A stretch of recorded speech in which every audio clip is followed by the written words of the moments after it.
Thank you for everyone that's here today. I appreciate you coming. I know you're not here to learn about our construction, but I'm still thankful that you're here just to hear what we have going on. We've been asked, and the reason why we're doing this, I've been asked by a couple folks. First of all, what's the construction that's going on? Why are we away for training camp this year? Um, is Are you doing this because of some grade you may have received? And the truth of the matter is, I guess I'll cut through it all. We're doing this because we truly do want to have the best facilities in the National Football League. As for a lot of folks that are here with us, you may or may not remember, when we moved in here, and I think there is I want to say that there is you have the packages in front of you when we moved in '96. I distinctly remember. I wasn't the CFO then. I was actually the auditor then, and I remember the big party they had when they moved in here. It seems like in a blink of an eye, um, here we are, over 20, almost 30 years later. The interesting thing I could tell you when we moved in here in '96, I remember the buzz being the facility was so big and nice that we could never find enough employees to fill it out. And since then, we have expanded and expanded and expanded, as you can see. Um, about 6, 7 years ago, we realized that, first of all, we really do like being in this location. We like being in LaSalle track.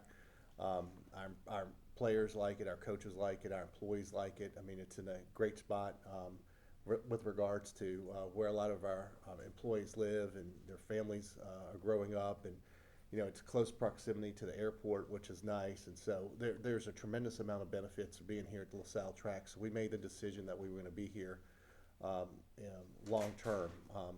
So in doing that, we realized we had to upgrade our facilities. And with Mickey and Mrs. Benson and myself and folks that are up here with me, and many others in the organization, we're always constantly talking about how we can be the best in the league. And so, as you may or may not recall, we started, and I know we have the timeline here, but for what you see, you probably have seen over the last couple of years, you've seen renovations in our locker room, in our training room, in our meeting rooms, in our big meeting room. Other areas include our upstairs. We totally revamped this year our draft room, and all along that whole time, we knew we had to address the cafeteria. We had to address some of the other areas around the indoor practice facility. I guess concurrently, or going down a parallel path, just for the folks that are keeping score, we're doing the same thing across the street, or across the parking lot rather, in the Pelicans facility as well. And so we hired Gensler, which is arguably one of the best, if not the best, architects as it relates to practice facilities in the country and stadium construction and architectural services, to really go out and see what we could do in this area, what we could do with our practice facility. They came back, they brought us the best of the best of what's happened around the league and how that can be incorporated into what we're doing. And so we began the process of incorporating some of those things right away, and at the same time, again, on a parallel path, we started a master plan study on what can be done out here. As part of that master plan study, it really took into effect what we need now, and what we need in the future. And as much as I'd like to say we'd like to future-proof it, as we learned in 1996, that's impossible. But Ms. Benson made the commitment for us to start implementing many things on the master plan, some of the things we had started. And a big component of it is what we're seeing, the construction that's going on right now. The construction that you're seeing going on right now has to do with our cafeteria. The one thing I tell you, when you have the master plan, you're moving along in the master plan. One of the big items you have to do is be able to fit all the components together, because we really try to avoid construction during, obviously, our playing during our seasons, and then during our practice seasons and training camp and whatnot. But also, as you go down that path and as you put those pieces together from a construction standpoint, you realize very quickly that X has to be done before Y before we could start with Z. And where we are right now with the cafeterias was one of the I would say one of the, I won't say last, but one of the things a little bit further down the road for us to do, and part of that had to do with COVID and steel production and also some power and electricity orders that we had to make. I want to say that the steel that you see going up, and Maureen's going to give you a tour later, was probably ordered well over 2 years ago, maybe even longer than that, so that we can be prepared to move as quickly as we could at the end of the season. Again, our goal is not to interrupt our football season at all. What you're going to see is probably a project that would typically probably take a year. We're trying to compress it into 9 months, and part of that was to have everything ready and staged immediately after last season, so we can get moving on it. And it's working out well, and they certainly don't want to. No one wants to commit to it, but I think we're going to be ahead of time. At least that's what I'm telling them. Anyway, so I think we're in a good place there. Unfortunately, we're going to have practice our training camp off-site this year because of what we're doing. You just had lunch here. You saw the limited space we have. We cannot, we cannot have training camp when you're looking at well over probably 150 people who would be more than that probably that would be eating their 3 meals in an area that size. So it's unfortunate, but it's what we have to do to make it great. And so another really recap, and I'll open up to ask. You could ask any questions you want. Another interesting thing, and first of all, I want to thank both of these folks, obviously Ms. Benson, Nikki, everybody else who participates, all of our vice presidents.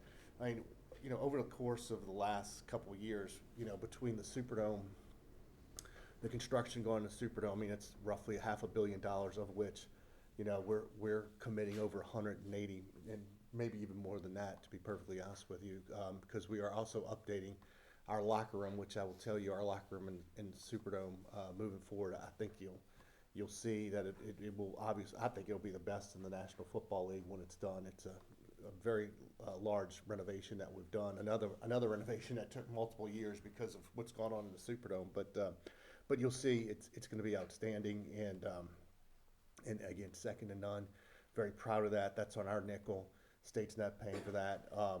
But the rest of the many things that are going on in the Superdome, Maureen and others have been involved in that. Again, so you're looking, we've invested about $250 million, I would say, over the last couple of years between the Superdome and what we're doing out here, and we're not finished.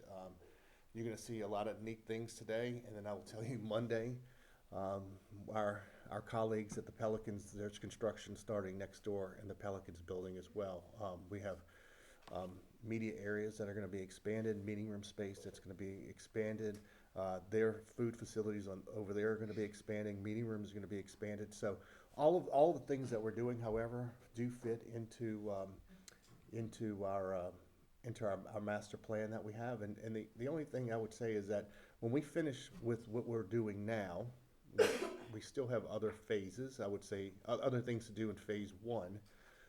We're not ready to announce yet, but we have a phase 2 component, which I think will be extraordinarily exciting, not only for our organizations, but for our community and for our parish and the constituents in the area. So again, we have a lot of exciting things to do. Unfortunately, like I said, we have to have training camp somewhere else this year. But at the end of the day, it's going to be phenomenal, I think. So with that, I'll open it up to any questions, really any construction questions. I mean, again, Mo's been here through it all. She's been our construction manager dating back to 2010. So she's had a hand in every single one of our construction projects. Ed's been here since 2012. Yeah. He's had a hand in all of them as well. So any construction project you want to talk about in the past, now, or in the future, happy to talk about. Can you just tell us a little more about like the concept for the cafeteria space and how that came about, like in particular the viewing area for the practice field? I don't think a lot of other teams have that, right? They don't. It's very exciting. I'm gonna let Mo talk about it, but we want to do a couple things with it. We went and visited Miss Benson and myself and some other folks, visited other practice facilities, and there were a couple of other practice facilities that had that incorporated into it. One of the things that, and all of you have been in our practices, and you see when we have fans that are out there, it's limited, obviously. the number of folks that we could have out there. But one of the bigger issues too is a safety issue, and we're always worried that we might have a player run into a fan who's out there. So one of the ways to do that we thought was to bring that up to the second floor from a safety perspective, and still fans will still have the opportunity to enjoy and watch the players practice, but do it from a safe area. So that was some of it. Our sponsors, we talked to a lot of our sponsors. Our sponsors love the idea. We'll allow some of our sponsors to use that area, to watch practice, and then a lot of we have a number of requests from them to also use the area when we're not practicing for other events. Our sponsors in our sponsorship department. So that was part of what went into it.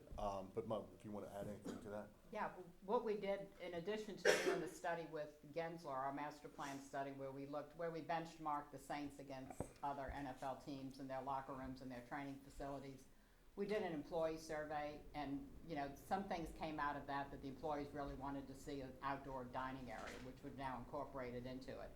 But one of the key things for both players, fans, and sponsors was being able to see practice from the indoor facility.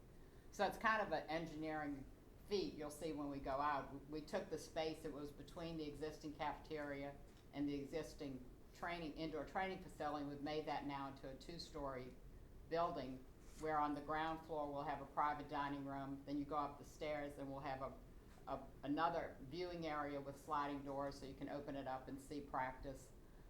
The cafeteria itself is going from 6,000 square feet with a 1,000 square foot cooking area to almost 14,000 square feet with a 4,000 square foot kitchen. So you can imagine the upgrade we're going to be able to have and what the food we can provide for the players. We're going to have wood-fired pizza ovens, carving stations. I mean, it's really going to be an upgraded dining experience for the players. And you'll see also when we go through the weight room, we've renovated our little nutrition nook that we have in there where the players can get smoothies, and we've added a DEXA lab where they can test their body fat. I don't want to go there, but anyway, so there's a lot of good things going on, really just to enhance the player experience. And as Dennis mentioned, we're almost doubling the size of the locker room at the Dome, and hopefully we'll be able to take you on a tour of that in a few months. And the Pelicans renovation is starting on Monday, which again will improve their facilities. So it is, as Dennis said, it's ongoing. I keep trying to retire, but every time I do, he comes up with a new project. But they really, the Saints are just so committed to what they do for their players and their employees, and we've got a lot of good things going on. To Mo's point, just a little bit of background, and again, some of the older folks in the room know. When we built the indoor practice facilities, when we originally built the cafeteria and the cooking area, it's 1,000 square feet now, but it wasn't even 1,000 square feet back then. Really, the theory back then, and again, talking about future-proof, we were naive enough to think that we were on the cutting edge back then. But the idea back then was really a warming kitchen. It wasn't even a full-scale kitchen, and so that's what it was built to do or to be.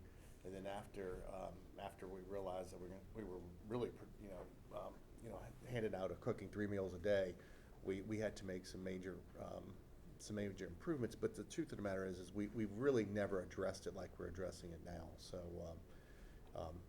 again, hopefully it'll be future-proof for at least 5 years before we start the project all over again. So yeah. You guys do have practices like mandatory minicamp here. There'll be like 90 players. Going to California for that, but how challenging is it when everyone is still here? Is there anything you've had to put off while everyone's here? Yeah, I mean, there's a lot of things that we're doing now and putting off. I mean, all the meals now, even for our employees, are in many respects we've had to cut back significantly. The rest of them are scheduled. I know. I'm not sure if you folks have been around, but you see a lot more food vans and food trucks, and doing a lot of food trucks right now.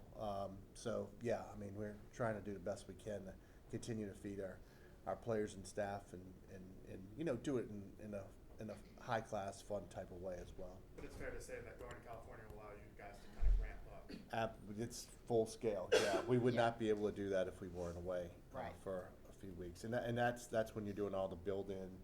Yeah, and we're all- gonna have to have power shutdowns, and, there are a lot of things that happen in a construction site that are unforeseen, and it's just better if we don't, we can move a lot quicker if we're not having to work around the players and the coaches.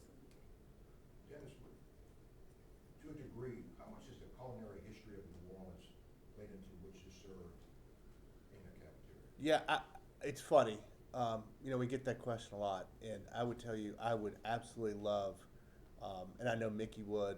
We would all love to have New Orleans Creole Louisiana food for every single meal. Unfortunately, we have a team of nutritionists who often say we can't do that. So we used to just fire nutritionists, but then we had to stop doing that too. But all kidding aside, we do try to do that. We do bring in chefs from around the area. There are some restaurants we bring in as well. Again, what we serve, how we serve is really dictated by the nutritionist. Now, having said that, that doesn't mean that the food can't be spectacular. So we went a couple of years ago. We had a great caterer, but we decided we were going to make a change, and we basically went on a national search. We found a new caterer who came in, very high regarded. That lasted for a couple of years. We thought we could do better, so we went out again on a national search. And so when we do have a caterer that comes in and does the work that we have, we try to find the best one who is astute at doing the types of things of feeding 150 people all, at one time. And having said that, the other big thing is we want to make sure that they can work, and they can work in a way with our local cuisine in a nutritious way that players can enjoy.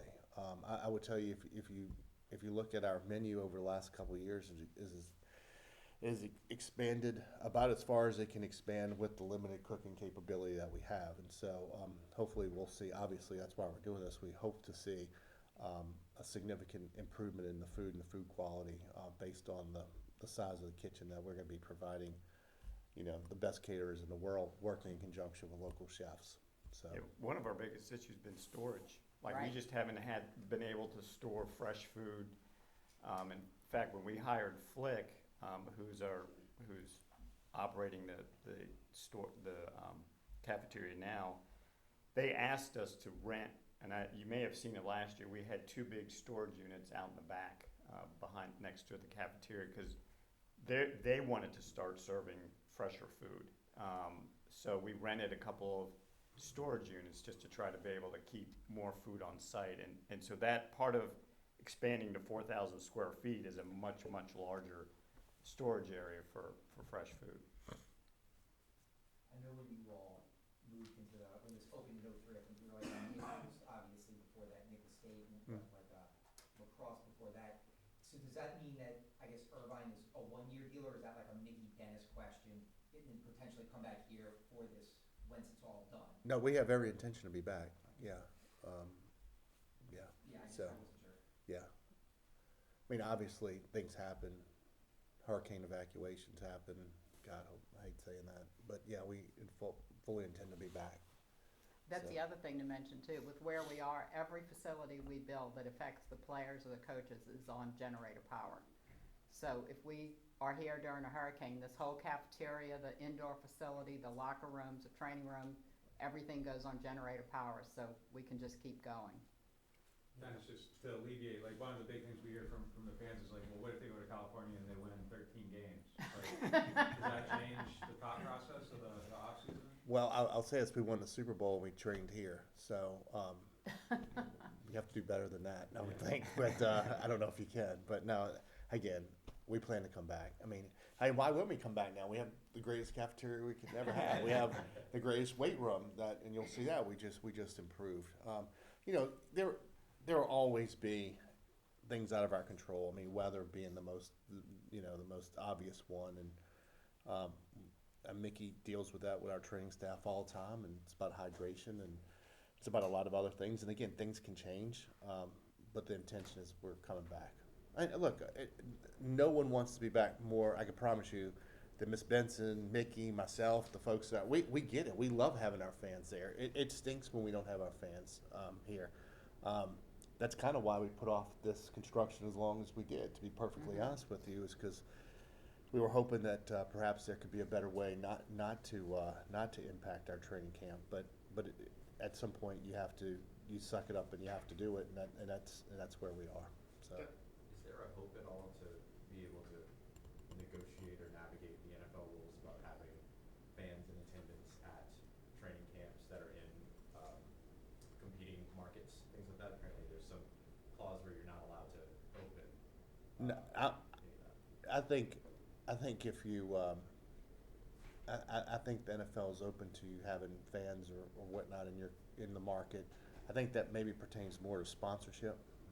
Yeah, but I can tell you we have a great relationship with the Rams and the Chargers, and that's not an issue for us that I'm aware of.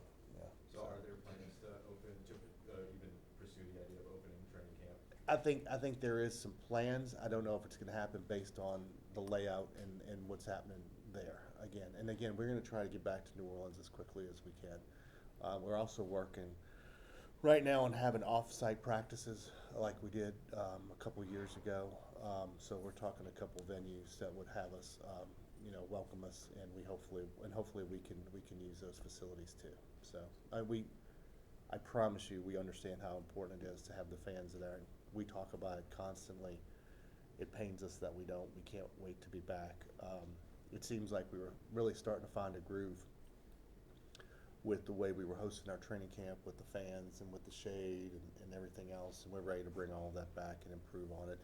And part of our master plan, again, I don't want to go too far, is actually trying to figure out how to improve the training camp experience. Maybe turn the fields, Permanent bleachers. permanent bleachers, permanent lights, and so that's part of that's part of the plan as well, which I think would be outstanding, and that kind of alleviates a little bit of the heat issues if we're practicing at night. So that's part of the discussion as well.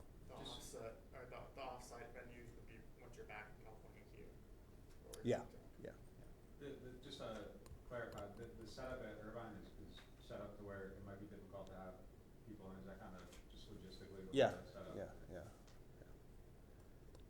With the That doesn't mean we won't, but I mean, they're working on that Something now. that's Yeah, all. yeah, it's one of the issues they're working on. With the expected renovation completion being in November, what are some of the things that you expect to overlap with the NFL season?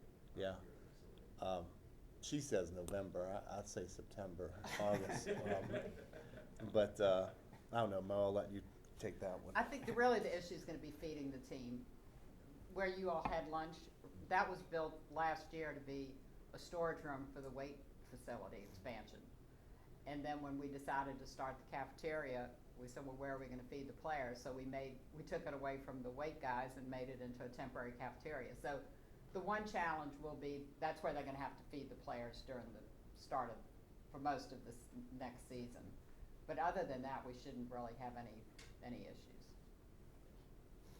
Could you clarify when exactly you started planning for the cafeteria? Because there's a misconception that because of a grade, that's why. 2019, we started planning for the cafeteria. In fact, We I were- have a full set of plans up in my office. I mean, literally, the Yeah. full set that's dated April of 2020. Yeah, So those were finished in April 2020, and then of course that was COVID. that was COVID, and we were actually going to start this project a lot earlier, and then COVID hit, and We couldn't get the steel for it, Yeah. and then we had And some trying to transformers and I mean. transformers yeah. were some issues. But look, it's coming together now, and I mean, it's an abundance of respect for any grade that's out there. I've said this once before. I can't be more respectful. It's definitely not why we're doing what we're doing here. We really do want to have the best facility that we possibly can, and it's been, even when that grade came out, even if we said let's start then, you wouldn't be where we are today. Yeah, I mean, you certainly wouldn't have the No. construction going on. You know, a So, project like this takes a good year to plan, design, permit. permit. Yeah, everything we do out here too also has to get state approval too. So that has to go through the LCD process, and so it takes time. Dennis Allen kind of touched upon this after the draft. Did you notice the changes in the draft room? Outstanding. Outstanding. I mean, really. I mean, it's magnificent. How big is the screen? I know he likes. 8 by bragging. 37 I mean, it's, LED screen. I'm not a scout, and Jeff Ireland and his crew do an outstanding job. However, I am in the room during the draft process, and I mean, what we did this year, we couldn't. I mean, the speed, the amount of information at your fingertips. I mean, it was just outstanding. It was so impressive, and so I know the football folks. You said DA mentioned it. I didn't see it in this press conference. I know they were all very, very impressed. So, and that was a pretty big investment too. Yes, between that and the weight room, that was a $3 million project. We did them in conjunction. We did the weight room and the draft room at the same time, and that was a $3 million Yeah. project. Is that separate from the 12 or does Yes. Yeah, Mm. yeah. And we have this product in the draft room that it will also be in the cafeteria. It's called Smart Tint. It's where you can tint a piece of glass and you can make it clear or fully opaque with a switch. So during the draft room, when the cameras were showing, the DA and the scouts were in the room behind it, but you couldn't see it because we had the tint on. But then you can turn the tint off and you can see in and out of the room. And we're going to do the same thing for the Practice facility. practice facility. So if there is an event going on upstairs, but they have an indoor practice and DA doesn't want people to see practice, we just turn the tint on and it's blackened out. So Which is some pretty new cool. technology we're And using. here's another thing too. Most of our employees are eating during lunch, and I think from a motivation standpoint, at least I'm only speaking for myself. I'm not speaking for any of our players.